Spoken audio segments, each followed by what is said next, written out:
ورحمة الله وبركاته. جزاك الله خير وأحسن الجزاء. الحمد لله الذي هدانا لهذا وما كنا لنهتدي لولا أن هدانا الله. قال الله تعالى في كلامه المجيد والفرقان العظيم: أعوذ بالله السميع العليم من الشيطان الرجيم.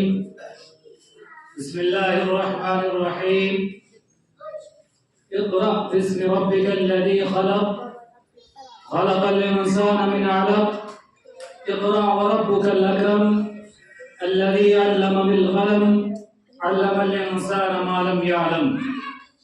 وقال جل وعلا في موضع آخر: قل هل يستوي الذين يعلمون والذين لا يعلمون. وقال النبي صلى الله عليه وسلم: العلماء ورثة الأنبياء.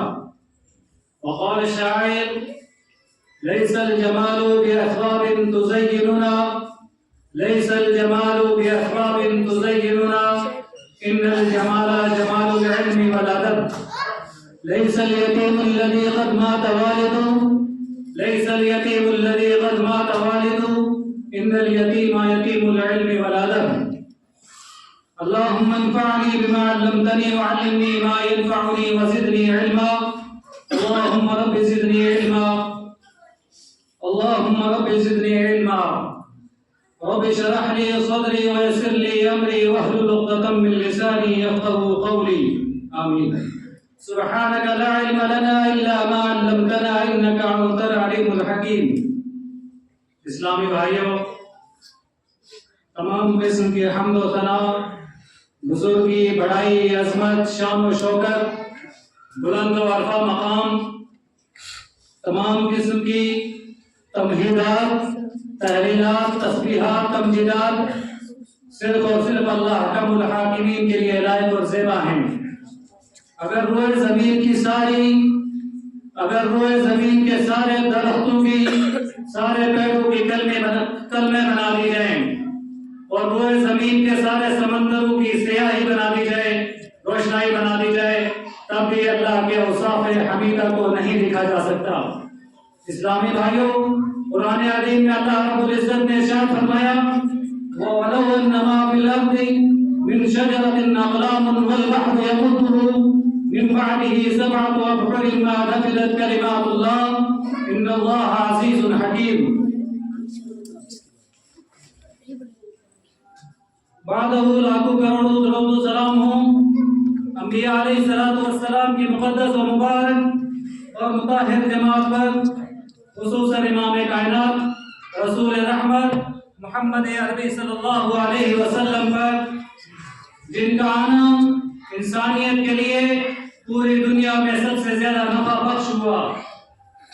اللہم صلی علی محمد وعلی آل محمد۔ امام کائنات صلی اللہ علیہ وسلم کا فرمان ہے کہ میری امت میں سب سے بڑا بدنصیب اور بخیل ہے جس کے سامنے میرا نام لیا جائے اور اس پر درود نہ بھیجے۔ جب نبی آخر الزمان کا نام لیا جائے تو ہمارے لیے ضروری ہے کہ ہم ان پر درود بھیجیں۔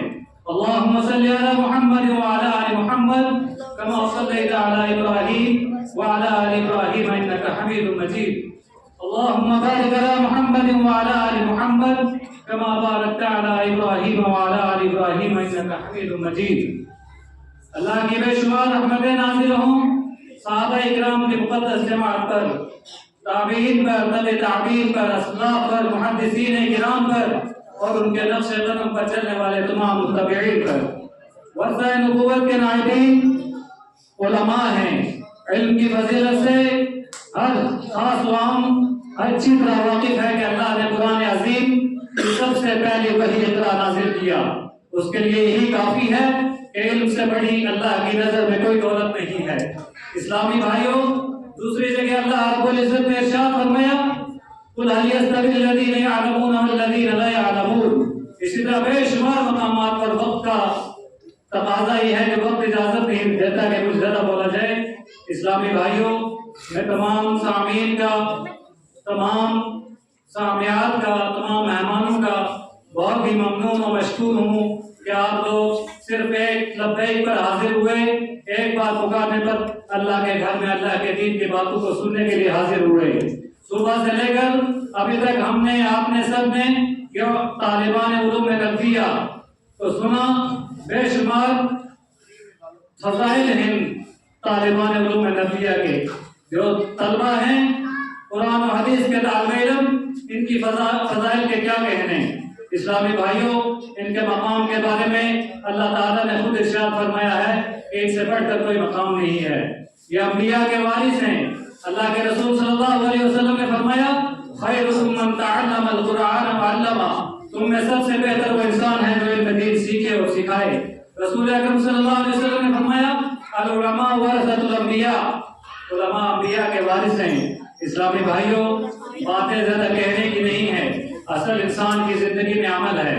انسان کے لیے جلسے، جلوس، جمعے، درس و تدریس کے علاوہ سب سے بڑا باز ہے موت۔ کفا بالموت واعظا، انسان کے لیے سب سے بڑا موت، سب سے بڑا باز، سب سے بڑی نصیحت، سب سے بڑی تقریر، سب سے بڑی اسپیچ یہ ہے کہ انسان اپنی موت کو یاد رکھے۔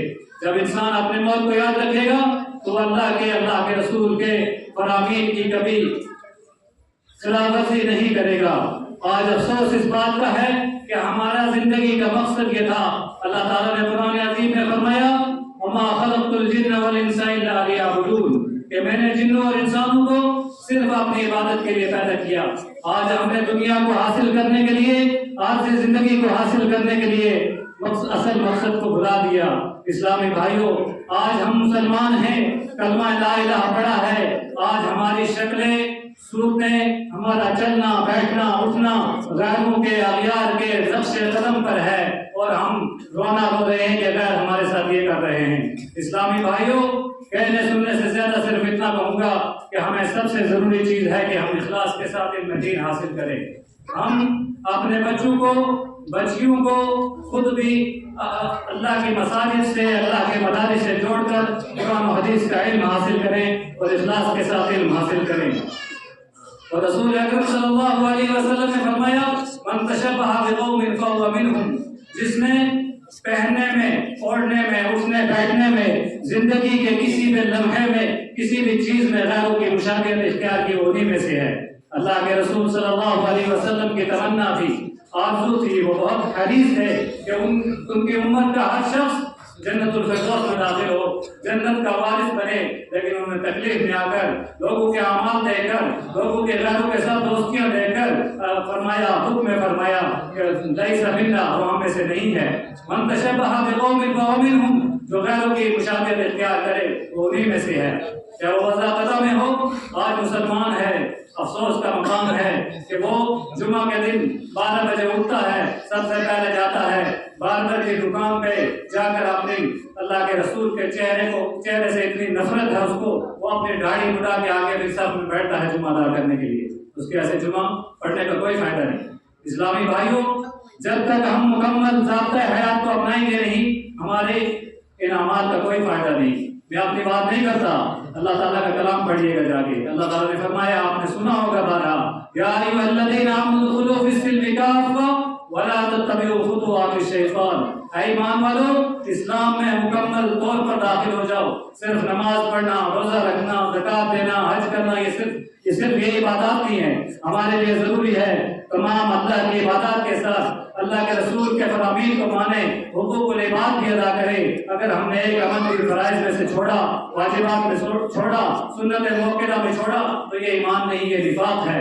ہماری ایسے نمازوں، ایسے روزوں کا، ایسے صدقہ و خیرات کا اللہ کو کوئی فائدہ نہیں ہے اللہ کے دربار میں۔ اسلامی بھائیوں، میری بات کا برا نہیں بنانا۔ اللہ کے نبی صلی اللہ علیہ وسلم نے فرمایا، جو دین کا طالب علم ہے، عالم ہے، اور وہ حق بات چھپائے گا تو کل قیامت کے دن اس کو آگ کی لگام پہنائی جائے گی۔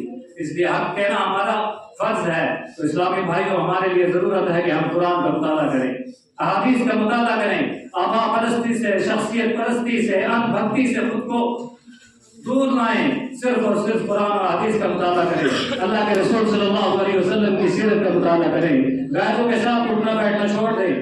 غیر یہ نہیں دیکھتے کہ یہ حنفی ہے، یہ بریلوی ہے، یہ دیوبندی ہے، یہ شیعہ ہے، ان انہوں نے صرف اتنا دیکھنا ہے کہ لا الہ الا اللہ محمد رسول اللہ کا اقرار کرنے والا ہے، وہ آپ کو صدقوف کریں گے۔ آپ اگر وضع قطع بنا کر ان کا ساتھ دیں گے جب بھی نہیں بچیں گے۔ اسلامی بھائیوں، ان بطش ربک لشدید، اللہ کے فرمان میں اللہ نے فرمایا کہ اس کی پکڑ بڑی سخت ہے، اور اللہ تعالیٰ نے قرآن عظیم میں فرمایا تو انفسکم واہلیکم نارا، ہمیں خود کو بھی، اپنے بچوں کو بھی، اپنی بچیوں کو بھی جہنم کی آگ سے بچانا ہے۔ آج کل قیامت کے دن ایک ماں سے بھی سوال ہوگا کہ آپ نے اپنے بچوں کو کون سی تعلیم دی، آپ نے غیروں کے فیشن کو اپنایا، بے حیائی کو اپنایا، کیسا لباس پہنایا اپنی بچی کو، بچے کو کہاں داخلہ کیا۔ ہم اس چیز کا انکار نہیں ہے، نہ اسلام کو ہے نہ ہمیں ہے کہ اپنے بچوں کو انجینئر بنائیے، ڈاکٹر بنائیے، سائنٹسٹ بنائیے، تاجر بنائیے، جو چاہے بنائیے، لیکن سب سے ضروری چیز ہے کہ پہلے اس کو دین کا علم سکھائیے، اس کو دیندار بنائیے، اس کو اللہ اور اس کے رسول کے فرامین سکھائیے، اس کو سب سے پہلا درس توحید کا درس دیجیے۔ جیسے لقمان علیہ السلام نے سب سے پہلے اپنے بیٹے کو نصیحت کی، یا بنی لا تشرک باللہ ان الشرک لظلم عظیم۔ اسلامی بھائیوں، وقت اجازت نہیں دیتا، باتیں بہت ساری ہیں، عرض کرنے کا مقصد یہ ہے کہ ہمیں صرف اور صرف اللہ کی رضا کے لیے اخلاص کے ساتھ اللہ کے کلام کے ساتھ جڑنا ہے۔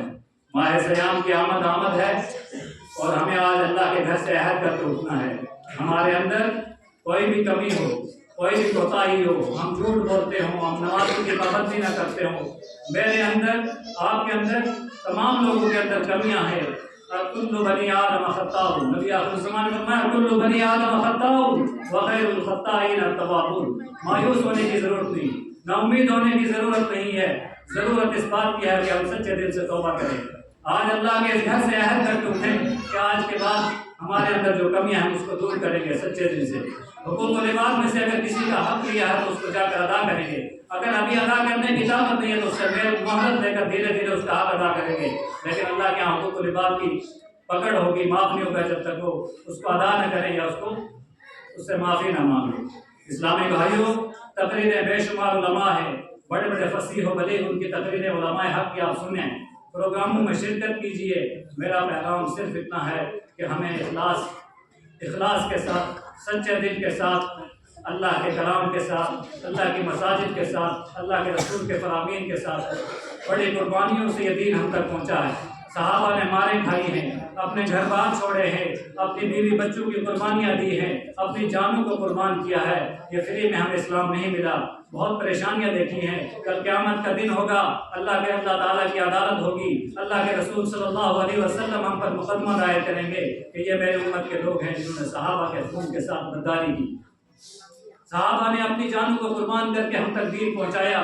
اسلاف نے کتابیں لکھی، بخاری، مسلم، ابو داؤد، ترمذی، نسائی، ابن ماجہ، کتنی کتابیں میں گنا نہیں سکتا۔ اسلامی بھائیوں، ہمارے لیے ضرورت ہے کہ عمل والا بنے، ہم خود بھی دین کے قریب آئیں، اپنے آپ کو بھی، اپنے بچوں کو، اپنی بیوی کو، اپنی ماں بہنوں کو اللہ کے کلام کے قریب لائیں اور اللہ کے آپ سے ڈرائیں۔ اسلامی بھائیوں، اللہ کے رسول صلی اللہ علیہ وسلم کا فرمان پڑھ کر آپ سے رخصت چاہوں گا۔ اللہ کے نبی صلی اللہ علیہ وسلم نے فرمایا کلکم راع و کلکم مسئول عن رعیتہ، ہر شخص ذمہ دار ہے۔ کوئی یہ نہیں کہہ سکتا کہ ہم نے دین سیکھا ہی نہیں، یہ عالموں کا، مولویوں کا، ملاؤں کا کام ہے۔ بڑی بری باتیں لوگ کہتے ہیں، حق بات بتائی جائے تو کہتے ہیں اپنے آپ کو دیکھو، تمہارے اندر یہ خرابیاں ہیں، ٹھیک ہے۔ اور صحابہ کے نقش قدم پہ چلنے کے لیے بولا جائے تو کہتے ہیں ہم صحابہ نہیں بن سکتے۔ ہاں، ہم اس چیز کو مانتے ہیں، اللہ کے نبیوں کے، ولیوں کے، صحابہ کے مقام کو کوئی نہیں پہنچ سکتا۔ اسلامی بھائیوں، لیکن ہماری کامیابی، ہماری کامرانی، ہماری فوز و فلاح صرف اور صرف ان کے نقش قدم پر چل کر ہوگی، کیونکہ قرآن عظیم میں اللہ نے فرمایا فَإِنْ آمَنُوا بِمِثْلِ مَا آمَنْتُمْ بِهِ فَقَدِ اهْتَدَوْا، ایسے ایمان لاؤ جیسے صحابہ کرام ایمان لائے، جبھی ہدایت پاؤ گے۔ اسلامی بھائیوں، میں جس فرمان کی طرف یاد دلاؤں گا کلکم راع و کلکم مسئول عن رعیتہ، تم میں سے ہر شخص ذمہ دار ہے، چاہے وہ باپ ہو، بیٹا ہو، بیوی ہو، تاجر ہو، وہ ڈاکٹر ہو، انجینئر ہو، ہر شخص کو اس کی ذمہ داری کے تعلق سے پوچھا جائے گا۔ ایک عالم سے اس کے علم کے بارے میں پوچھا جائے گا، علم حاصل کر کے کتنا عمل کیا، کتنا لوگوں تک پہنچایا۔ ایک مدرس سے اس کے درس کے بارے میں پوچھا جائے گا کہ درس کے اندر تم نے کتنے %، کتنے فیصد حق ادا کیا، کیا تو صرف علم کے جس کام کے لیے لایا گیا تھا اس میں تھا یا اور چیزوں میں لگا رہتا تھا؟ کل قیامت کے دن اس عالم سے ریاکاری کے طور پہ وہ شہید، وہ عالم، وہ قاری، وہ سخی جو اللہ کے علاوہ دوسروں کو دکھانے کے لیے کام کرتا ہے اس سے جہنم کی آگ بھڑکائی جائے گی۔ اسلامی بھائیوں ضروری ہے کہ اخلاص کے ساتھ وہ عالم اپنی ڈیوٹی انجام دے۔ اسی طرح ایک ڈاکٹر سے سوال ہوگا کہ تم نے یہ علم حاصل کیا تو لوگوں کے لیے کتنا فائدہ پہنچایا۔ ایک تاجر اہل ثروت مادہ سے سوال ہوگا کہ تم نے اللہ کے راستے میں اپنے پیسے کو خرچ کیا یا عیاشی میں خرچ کیا۔ ایک ماں سے سوال ہوگا کہ تم نے اپنی بچیوں کو کون سا لباس پہنایا۔ اللہ کے رسول، صحابہ، حضرت فاطمہ رضی اللہ عنہا، حضرت عائشہ والا لباس پہنایا یا ماڈرن زمانے کی گندی غلیظ ترین اردو کے نقش قدم پر چلا کر خود بھی جہنم کا ایندھن بنی اور اپنے آپ کو بھی اور اپنی اولاد کو بھی جہنم کا ایندھن بنایا۔ اسلامی بھائیوں، افسوس صد افسوس کی بات ہے کہ مسلمان کلمہ لا الہ الا اللہ محمد عربی صلی اللہ علیہ وسلم کا کلمہ پڑھتے ہیں اور ہر کام میں ابیار کی نقل کرتے ہیں۔ یہ بربادی کا راستہ ہے، یہ تباہی اور خسران کا راستہ ہے، یہ گھاٹے کا راستہ ہے۔ اس سے بچنے کی ضرورت ہے۔ کلکم راع و کلکم مسئول عن رعیتہ، ہر آدمی سے پوچھا جائے گا، ایک بیٹے سے پوچھا جائے گا کہ آپ کو 7 سال 6 سال مدارس میں پڑھایا، اس کا کیا حق ادا کیا؟ جو کرنا بات دیکھ کر بیچ میں کیا بولتا ہے۔ اسلامی بھائیوں، ہمارے لیے ضروری ہے کہ ہم سچے دل سے دین کو مانیں، اس پر عمل کی کوشش کریں۔ سامعین میں سے کسی کو شاید کوئی تکلیف ہے، اس لیے میں اپنی بات کو پورا کروں گا اور میں نہایت ہی ادب و احترام کے ساتھ آپ حضرات سے گزارش کروں گا، میرے بھائیوں میری کسی بات کا برا نہیں ماننا، ہمارے یہ سب سے ضروری چیز ہے اللہ اور اس کے رسول کی تعلیمات، اس پر عمل کرنا ہم پر فرض ہے، یہ فریضہ اول ہے۔ طلب العلم فریضۃ علی کل مسلم، اسلام کی سب سے پہلی وہی علم ہے۔ علم حاصل کرنا کوئی بہانہ نہیں، کسی عمر میں ہوں، بوڑھے ہوں، جوان ہوں، بچے ہوں، مرد ہوں، عورت ہوں، ہمارے لیے ضروری ہے۔ صحابہ نے جس عمر میں 25 میں 50 میں 40 میں جس عمر میں اسلام قبول کیا وہی علم سیکھا۔ ہمارے لیے ضروری ہے آج ہم عہد کریں، ایک آیت قرآن پڑھیں گے، اس کے مفہوم کو سمجھیں گے، ایک حدیث کو پڑھیں گے، سال میں 365 آیات 365 احادیث اگر ہم نے سیکھ لی، اس کے مفہوم کو سمجھ لیا، انشاءاللہ ہماری دنیا اور آخرت کامیاب ہو جائے گی۔ اب میں آخر میں نہایت آپ کو احترام کے ساتھ فضیلت الشیخ مدرسہ کے ناظم امام و خطیب رضا الحق سلفی صاحب کو حفظہ اللہ و اللہ کو دعوت دوں گا کہ وہ اسٹیج پر تشریف لائیں اور صداقتی کلمات، الوداعی کلمات اور انعامات تقریب کو سر انجام دیں۔ فضیلت الشیخ رضا الحق سلفی صاحب حفظہ اللہ و اللہ۔